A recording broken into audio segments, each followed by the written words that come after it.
Sinimulan na ni Kim Chiu at Paolo Avellino ang pagpopromote ng kanilang first movie na My Love Will Make You Disappear sa pamamagitan ng poster reveal. Kasama nila ang co-stars na sina Karina Bautista, Bench Manalo, Lovely Abella at Miguel Almendras sa isinagawang poster reveal event sa Quezon City nitong February 12. Bago ang official poster reveal at fan meet, nag-guest sila Paolo Avellino at Kim Chiu sa ASAP at hinara na ang mga manonood.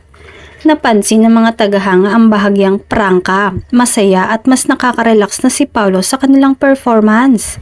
Ayon kay Paolo, sinabihan kasi ako before ni Kim na maging masaya. Pero kung ano man at gayon man ang kinikilos ngayon ni Paolo, ay mukhang nagustuhan ito ni Kim.